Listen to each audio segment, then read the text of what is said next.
Et si ce que tu portes chaque jour était la raison de ton oppression spirituelle?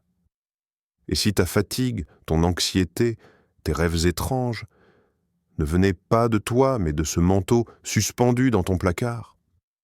Non, ce n'est pas une théorie du complot. Ce n'est pas une superstition religieuse. C'est une réalité spirituelle que l'Église a trop longtemps ignorée. Tu pries, tu jeûnes, tu loues, mais quelque chose bloque. Et tu ne comprends pas pourquoi. Et si le point d'accès de l'ennemi, c'était ce t-shirt stylé, ce foulard innocent, ce vêtement qu'on t'a offert sans prière ni discernement? Dans cette vidéo, je vais te révéler une vérité que l'enfer préférerait que tu ne découvres jamais. Ce que tu portes peut devenir une porte. Tes vêtements peuvent soit honorer la gloire de Dieu, soit attirer des oppressions invisibles. Il ne s'agit pas de style. Il s'agit de territoire spirituel. Et à la fin de cette vidéo, tu sauras quoi garder, quoi jeter, et pourquoi cela pourrait transformer toute ton atmosphère. Prépare-toi, car tu ne regarderas plus jamais ton placard de la même manière. Le vêtement. Une porte spirituelle ignorée. Il y a des vérités spirituelles que l'on frôle chaque jour sans jamais les voir. Des réalités silencieuses, mais puissantes. Et parmi elles, une porte est restée trop longtemps négligée, le vêtement. Nous portons des habits tous les jours. On les choisit pour leur style, leur confort, leur marque. On les plie, on les suspend, on les lave, mais rarement, très rarement, on les regarde avec des yeux spirituels. Pourtant, la Bible est claire. « Mon peuple périt faute de connaissance » Osée 4,6. Ce n'est pas toujours l'attaque frontale de l'ennemi qui nous affaiblit. C'est ce que nous avons laissé passer sans discernement, ce que nous avons considéré comme normal, moderne ou simplement joli. Et si je te disais que ton dressing contient peut-être des objets spirituels, que des choses que tu portes chaque jour ont un impact direct sur ton âme? Et si la cause de ta sécheresse intérieure ne venait pas de ce que tu fais, mais de ce que tu portes? Un vêtement, dans son apparence, n'est qu'un assemblage de fils, de textures, de motifs. Mais dans le monde invisible, il agit comme une extension de ton territoire spirituel. Il touche ta peau, il retient ton odeur, il absorbe ta sueur, il garde ton ADN, il voyage avec toi. Il est une enveloppe, une couverture, un manteau, et tout ce qui te couvre dans le physique peut devenir un canal spirituel. Ce n'est pas une exagération. Ce n'est pas de la superstition. C'est une loi du royaume. Rappelle-toi, dans les Écritures, les vêtements ont toujours eu une valeur symbolique et prophétique. Joseph portait une tunique multicolore qui représentait la faveur. Élie a jeté son manteau sur Élisée comme un transfert d'appel. Les vêtements sacerdotaux de l'Ancien Testament étaient sanctifiés, précis, chargés de sens. Même Jésus, transfiguré sur la montagne, a vu ses vêtements devenir blancs comme la lumière. Les vêtements parlent, les vêtements transmettent, les vêtements portent. Alors pourquoi croyons-nous que dans notre époque, cela ne compte plus? Pourquoi pensons-nous que Dieu bénit notre prière tout en ignorant ce que nous mettons sur nous avec négligence? Pourquoi avons-nous dissocié le visible de l'invisible, comme si ce que nous portons n'était qu'un détail? Le vêtement n'est pas un détail, c'est un portail. Ce que tu enfiles chaque matin peut être une armure ou une chaîne. Certains vêtements ne t'appartiennent même plus. Ils ont été fabriqués avec une intention spirituelle autre que la tienne. Ils ont été portés, offerts, préparés, voire ritualisés. Et tu les as adoptés sans prière, sans question, sans lumière. Et depuis, tu luttes, tu ressens une fatigue étrange, un poids, un malaise difficile à expliquer, une perte de feu, une oppression subtile, une distraction constante dans la prière, et tu t'interroges. Mais si la clé était dans ton placard, l'ennemi ne s'introduit plus seulement dans les rêves, il entre dans les objets, car l'objet transporte une présence, une alliance, une autorité. Et un vêtement peut devenir un contact spirituel, volontaire ou involontaire. Ce n'est pas seulement ce que tu as acheté, c'est ce à quoi tu as dit oui sans le savoir. tu l'as mis, tu l'as embrassé, tu l'as couvert de ton identité. Et dans le monde spirituel, cela a un poids. Le vêtement est aussi le reflet de l'identité. Dans la Genèse, après la chute, Dieu donne des tuniques à Adam et Ève pour les couvrir. Pas pour le style, pour restaurer une dignité spirituelle. Plus tard, dans Zacharie 3, le souverain sacrificateur Josué est vêtu d'habits sales, symbole de condamnation. Mais l'ange du Seigneur lui donne des vêtements neufs, signe de purification, de restauration, d'appel renouvelé. Tu comprends maintenant? Le vêtement marque la position spirituelle. Il peut honorer ou exposer, il peut protéger ou trahir. Ce message n'est pas un appel à la paranoïa. C'est un appel à la conscience spirituelle. Tu n'es pas obligé de craindre tout ce que tu portes, mais tu es invité à regarder autrement, à ne plus traiter tes vêtements comme une simple affaire de goût, mais comme un espace sacré. Avant d'acheter, prie. Avant d'offrir, discerne. Avant d'ouvrir ton placard, invoque le Saint-Esprit et dis-lui « Montre-moi, Seigneur, ce qui m'appartient et ce qui ne doit plus me couvrir. » 2. 5 objets spirituellement contaminés qu'on retrouve parfois dans les vêtements. Il n'y a pas que les hommes qui cousent. Dans les ténèbres, il y a aussi des mains qui tissent. Elles ne tissent pas pour couvrir, mais pour capturer. Et si tu savais ce que l'ennemi a cousu dans certains vêtements, tu ne les porterais même pas pour fuir un incendie. Il y a des objets qui n'ont jamais été pensés pour te tenir chaud, mais pour te rendre tiède spirituellement. Il y a des habits qui ne sont pas seulement à la mode, mais à l'attaque. Voici 5 types d'objets contaminés que les ténèbres introduisent dans nos vêtements. 5 moyens d'infiltration, 5 armes silencieuses, 5 pièges camouflés sous du tissu. Premier objet, les symboles ou motifs occultes. Ils sont partout, sur les t-shirts, les pulls, les baskets, des formes géométriques, des cercles mystérieux, des yeux ouverts, des créatures ailées, des signes du zodiaque, des croissants de lune, des pentacles, des lettres hébraïques sorties de leur contexte, des divinités antiques imprimées en série comme si elles n'avaient plus de pouvoir. Mais ces symboles sont tout sauf neutres. Dans l'Ancien Testament, Dieu interdit les images gravées représentant d'autres dieux. Pas parce qu'elles sont jolies, parce qu'elles sont des portaïs spirituels. Ce que tu portes sur ton torse, c'est ce que tu exposes au monde. Ce que tu portes sur ta tête, c'est ce qui couvre tes pensées. Ce que tu laisses entrer dans ta maison, c'est ce que tu invites dans ton atmosphère. Ne dis pas « ce n'est qu'un dessin ». Dans le monde spirituel, chaque dessin parle. Chaque symbole a une langue. Et le diable sait exactement ce qu'il place sous tes yeux. Tu crois que tu suis la mode, mais tu proclames une alliance. Tu crois que tu portes une marque, mais tu transportes un message. Deuxième objet, les vêtements chargés rituellement. Il y a des vêtements qui ont été cousus dans le silence, mais offerts dans les cris.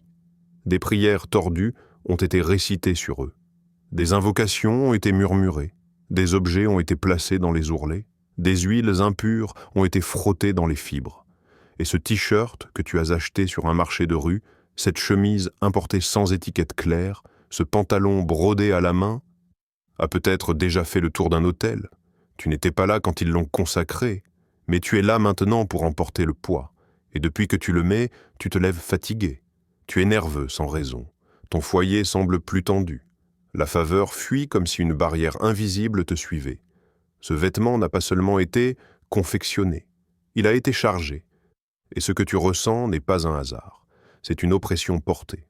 Troisième objet, des cheveux ou matières animales utilisées rituellement. C'est subtil, mais c'est spirituellement fatal. Certains tissus contiennent des cheveux humains ou animaux. Tu diras, c'est normal, c'est naturel. Mais l'origine spirituelle de ce cheveu change tout. Dans le monde occulte, le cheveu est un point de contact puissant. Il garde l'empreinte de la personne. Il est souvent utilisé pour établir des liens, lancer des sorts, attacher des destins. Tu penses porter un simple foulard en laine, mais tu portes un fragment d'un être lié à une énergie contraire à Dieu. Tu poses sur ta tête une perruque, une extension, un bonnet fait main, sans prier, sans discerner, et tu ouvres ta couronne à une autre domination. Et soudain, tu te bats contre des pensées qui ne sont pas les tiennes. Tu rêves des choses qui n'ont aucun sens. Tu te sens surveillé, oppressé, anxieux. Il ne s'agit pas de la mode. Il s'agit d'accès. Quatrième objet, des accessoires contenant des objets cachés. Il y a des vêtements qui sont devenus des pièges portables. Des artisans de l'ombre y ont glissé de petites aiguilles, des nœuds tressés, des pinces scellées. Tu ne les vois pas. Tu ne les sens pas toujours physiquement. Mais ton esprit, lui, les ressent. Tu mets cette veste et ta prière diminue. Tu mets ce pantalon et ton humeur devient lourde. Tu n'as pas mal au corps, mais tu as mal dans l'âme. Les ténèbres aiment la discrétion. Elles aiment se dissimuler dans les détails. Le diable ne viendra pas avec des cornes et une cape. Il viendra avec des aiguilles invisibles cousues dans tes habits. Cinquième objet. Les cadeaux innocents, mais dédicacés. Je t'ai apporté un foulard d'un voyage. Tiens, un pull. Je l'ai trouvé joli pour toi. Ce ne sont peut-être pas des ennemis, mais ce ne sont pas toujours des dons de Dieu. Car certains cadeaux ne sont pas motivés par l'amour, mais par la manipulation spirituelle. Avant que ce chapeau ne t'arrive, quelqu'un a prononcé quelque chose dessus, une intention, une parole, une assignation. Et tu l'as mis. Et avec lui, tu as mis la fatigue, la paresse spirituelle, l'angoisse, l'échec relationnel. Tu as porté leur fardeau déguisé. Un objet donné, s'il n'est pas sanctifié, peut devenir une alliance imposée. Ils ont l'air de tissu, mais ce sont des armes dissimulées. Ils ressemblent à des cadeaux, mais ce sont parfois des chaînes. Et toi, enfant de Dieu, tu n'as pas été appelé à te couvrir de chaînes. Tu es né pour porter l'armure de lumière. 3. Que faire face à ces réalités? Il ne suffit pas de savoir. Il faut réagir. Dans le royaume de Dieu, la révélation appelle toujours à l'action. Car ce que Dieu te montre, il t'équipe aussi pour y faire face. La lumière ne vient jamais pour décorer, elle vient pour exposer et pour chasser les ténèbres. Peut-être que tu ressens déjà quelque chose bouger en toi. Tu repenses à un vêtement, à un don que tu as accepté, à une veste que tu portes souvent mais qui, à bien y réfléchir, te rend toujours bizarrement irritable ou lourd. Ce n'est pas ton imagination, c'est ton esprit qui discerne. Mais maintenant, que faire? Tu n'es pas appelé à paniquer, tu n'es pas appelé à sombrer dans la peur, tu es appelé à agir avec autorité. Dieu ne révèle jamais une stratégie de l'ennemi sans te donner une solution divine. Premièrement, commence par prier pour chaque vêtement que tu reçois ou achètes. Avant d'introduire un objet dans ta vie, consulte le ciel. Ce n'est pas être extrême, c'est être aligné. La prière n'est pas une formalité, c'est une autorisation spirituelle, une couverture, une alarme. Tu veux acheter une nouvelle chemise? Priez Miesto. Tu reçois un pull en cadeau? Priez Miesto. Tu veux offrir quelque chose à ton enfant? Priez Miesto. Demande au Saint-Esprit, est-ce que cet objet est pur? Est-ce qu'il m'élève ou m'abaisse spirituellement? Et si tu n'as pas la paix, n'insiste pas. Ne laisse pas le style prendre la place de la sanctification. Un vêtement peut être beau à l'œil, mais toxique pour l'âme. 2. Fais un tri spirituel de ton placard. Ouvre ton armoire comme on ouvre un autel. Ce n'est pas une activité ménagère, c'est un acte prophétique. Regarde chaque vêtement. Pose tes mains dessus. Demande à l'Esprit de Dieu, est-ce que ceci m'appartient dans ton plan? Tu seras surpris par les sensations que tu auras. Une chemise pourra te peser sans raison. Un chapeau te rappellera une période sombre. Un accessoire semblera froid malgré sa beauté. N'ignore pas ces signaux, ce ne sont pas tes émotions, ce sont tes capteurs spirituels qui fonctionnent. Et quand le Saint-Esprit te parle, obéis. 3. Détruis ce que Dieu t'appelle à détruire. C'est ici que beaucoup hésitent. Tu reconnais que le vêtement est contaminé, mais tu veux le garder au cas où. Tu veux le donner, le vendre, l'utiliser juste pour dormir. Mais écoute bien, on ne refile pas une malédiction, on l'anéantit. Tu n'as pas été appelé à recycler les objets que le ciel t'appelle à brûler. Acte 19. 19 est limpide. Ceux qui avaient pratiqué la magie apportèrent d'or leurs livres et les brûlèrent devant tout le monde. Ils ne les ont pas donnés.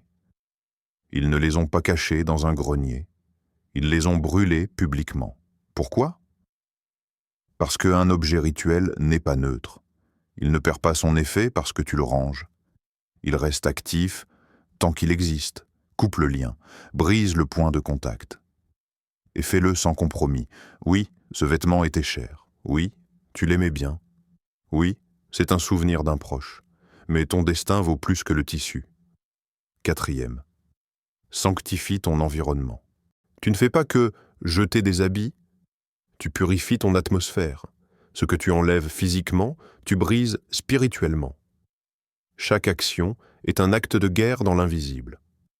Quand tu enlèves un objet impur, remplis l'espace. Proclame la parole.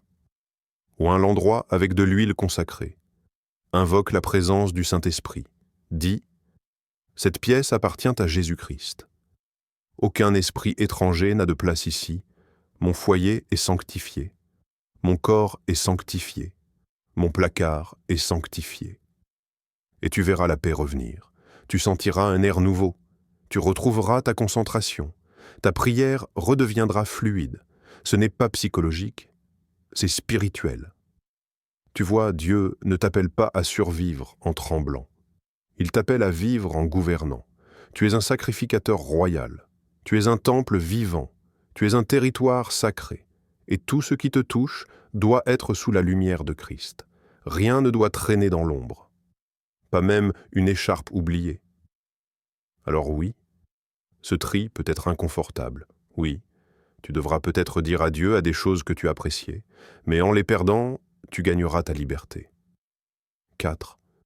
Ton corps est un temple. Même tes vêtements doivent refléter le ciel. Il y a des vérités qu'on ne peut porter qu'avec le silence du cœur. Des vérités qui exigent que l'on se tienne droit, non pas avec fierté, mais avec reconnaissance. Ton corps, ce n'est pas un simple assemblage d'os, de muscles et de chair. Ton corps est un temple, pas un temple déserté, un temple habité. Le Dieu très haut, l'incomparable, l'Éternel a choisi d'y résider. Ne savez-vous pas que vous êtes le temple du Saint-Esprit? 1 Corinthiens 6, 19. Ce verset n'est pas une figure de style. Il est une réalité spirituelle, un décret céleste, une identité scellée par le sang. Alors comment pourrions-nous, nous qui sommes devenus des porteurs de gloire, continuer à couvrir ce temple avec des habits profanés? Tu ne mets pas n'importe quoi sur un autel. Tu ne jettes pas de l'eau sale sur un lieu sacré. Tu ne poses pas un chiffon d'idole sur un trône destiné au roi des rois. Mais parfois, c'est ce que nous faisons inconsciemment. Nous portons un t-shirt sur lequel est imprimé le nom d'une divinité étrangère. Nous arborons des symboles que nous ne comprenons pas, simplement parce qu'ils sont stylés. Nous mélangeons la croix avec le chaos, le saint avec le souillé. Et le ciel se tait, non pas parce qu'il consent, mais parce qu'il attend que l'on comprenne, car ce que tu portes est une extension de ta consécration. Tu pries avec ta bouche, mais ton vêtement parle aussi. Tu chantes « Jésus est Seigneur », mais ton t-shirt proclame un autre règne. Tu demandes la gloire de Dieu dans ta vie, mais ton manteau a été conçu pour glorifier les ténèbres. La sainteté n'est pas un mot rigide. La sainteté n'est pas une règle sèche. La sainteté, c'est l'empreinte du ciel sur la terre. C'est vivre de manière à refléter celui qui t'a racheté. Et cela passe aussi par ce qui te couvre, car ce que tu portes est vu dans le naturel, mais ce que tu représentes est perçu dans le spirituel. Il y a des manteaux qui n'ont pas été créés pour couvrir, mais pour marquer. Chaque vêtement a une voix, chaque accessoire a une fréquence, chaque motif a une histoire. Alors pose-toi cette question sacrée. Ce que je porte honore-t-il celui qui vit en moi? Le monde dira, ce n'est que du tissu. Mais le ciel regarde et demande, qui a tissé cela? Pour qui est-ce cousu? À quoi est-ce dédié? Le monde dira, ne sois pas extrême. Mais l'esprit murmure, sois séparé, sois mis à part, sois saint comme ton Père est saint. Tu vois, il ne s'agit pas de religiosité, il ne s'agit pas de légalisme, il s'agit de fidélité, il s'agit de représentation, il s'agit d'honneur. Tu représentes un royaume. Et chaque ambassadeur respecte le protocole de la maison qu'il sert. Ton vêtement est un témoin silencieux. Il parle pour toi quand tu ne dis rien. Il dit au monde à quel royaume tu appartiens. Et dans le monde spirituel, ce que tu portes attire soit les anges, soit les esprits contraires. C'est pourquoi la parole dit « Revêtez-vous du Seigneur Jésus-Christ » Romains 13,14. « Revêtez-vous des armes de lumière » Éphésiens 6,11. « Revêtez-vous de l'homme nouveau » Colossiens 3,10. Tu es appelé à te vêtir de gloire, pas de compromis, à porter la justice comme un manteau, à draper ton identité dans la vérité, et tu verras la différence. Quand tu sanctifies ce que tu portes aussi une présence. Une paix se manifeste, un respect te précède, une autorité t'accompagne. Car le monde reconnaît, sans pouvoir toujours l'expliquer, la lumière sur celui qui s'est séparé. Alors aujourd'hui, ne te demande pas seulement « Est-ce que ce vêtement me va bien ?» Demande « Est-ce que ce vêtement me rend fidèle à celui que je représente ?» Car ton corps est un temple, et ce temple mérite plus qu'un tissu à la mode. Il mérite une couverture de gloire. Lorsque tu détruis ces objets, tu détruis plus que du tissu. Ce n'est pas juste un habit que tu retires. Ce n'est pas qu'une paire de chaussures que tu mets à la poubelle. Ce n'est pas simplement un t-shirt que tu brûles. C'est un pacte que tu renverses. C'est une oppression que tu brises. C'est un territoire que tu reprends. Quand tu détruis ces objets que l'ennemi avait subtilement infiltrés dans ton environnement, tu ne fais pas un acte matériel. Tu engages une guerre dans l'invisible, et les cieux répondent. Les chaînes tombent, le voile se déchire, ta maison se purifie, ton esprit s'éclaircit, la présence de Dieu se manifeste à nouveau, avec une intensité que tu n'avais plus ressentie depuis longtemps. Tu croyais que c'était une simple veste, mais elle portait un esprit. Tu pensais que ce sac était juste un cadeau, mais il contenait une déclaration contre ta paix. Tu portais ce bijou avec nostalgie, sans savoir qu'il avait été offert sur un autel impie. Et depuis que tu l'as détruit, l'atmosphère de ta vie a changé. Ta maison ne te semble plus oppressante. Tes nuits sont redevenues paisibles. Tes prières sont redevenues vivantes. Ton cœur recommence à battre au rythme du ciel, parce que ce que tu enlèves dans le visible, Dieu le détruit dans l'invisible. Il y a une loi spirituelle. Ce que tu refuses de tolérer devient ce que Dieu commence à juger. Tu veux que le ciel agisse?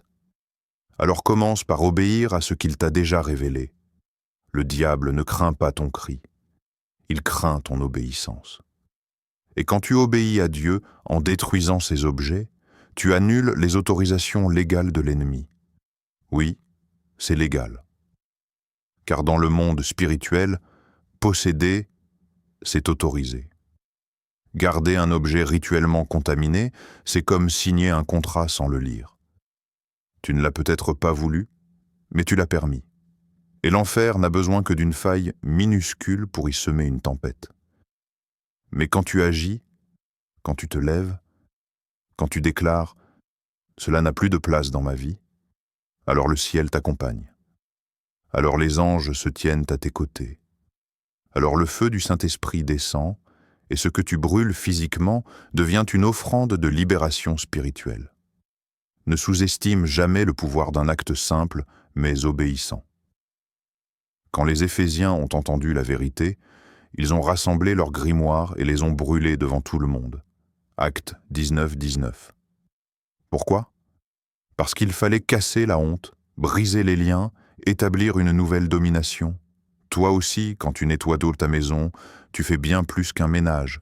Tu purifies ton territoire, tu restaures ton autorité, tu réalignes ton atmosphère avec le royaume de Dieu. Et là, les choses changent, les blocages se lèvent, les opportunités spirituelles s'ouvrent. Les prières reprennent de la puissance. Les voix confuses s'éteignent et la voix de Dieu redevient claire. C'est comme si une nappe sombre quittait ta vie, comme si tu reprenais possession de ce qui t'avait échappé. Et ce n'est pas un rêve. C'est la conséquence d'une obéissance pratique à une révélation spirituelle. Tu veux que ta maison devienne un lieu de paix? Commence par retirer ce que l'ennemi y a caché. Tu veux que ton cœur retrouve la passion pour Dieu? Brûle ce que le feu de l'esprit n'a jamais approuvé. Tu veux marcher dans la liberté? Alors coupe les chaînes, même celles cousues dans la doublure d'un habit. Parce que dans le royaume, la liberté ne vient pas par le hasard. Elle vient par le discernement, le courage et la purification. Et toi, tu as été appelé à la liberté. Pas une liberté fragile, pas une liberté de surface, mais une liberté profonde, totale, pleine d'autorité. Tu es un enfant du Dieu vivant. Tu n'es pas appelé à marcher couvert d'objets impurs. Tu es appelé à briller, à porter la justice comme un vêtement, à revêtir la lumière. Et si tu veux que cette lumière jaillisse, tu dois déloger toute ombre. Alors prends ce sac, prends ce vêtement, prends cet objet que le Saint-Esprit te montre. Et sans peur, sans délai, sans compromis, détruis-le. Car tu n'enlèves pas seulement un habit, tu reclames ta maison, tu restaures ton autorité, tu reconnectes ton atmosphère au trône de Dieu. Aujourd'hui, je t'invite à faire l'inspection spirituelle de ton dressing. Invite le Saint-Esprit. Demande-lui de te révéler ce qui doit être retiré. Obéis, et tu verras des changements spirituels tangibles. Ta paix reviendra, ton discernement sera aiguisé, ta maison sera protégée. Ce message n'est pas pour t'effrayer, c'est pour t'équiper. Car tu n'es pas une victime.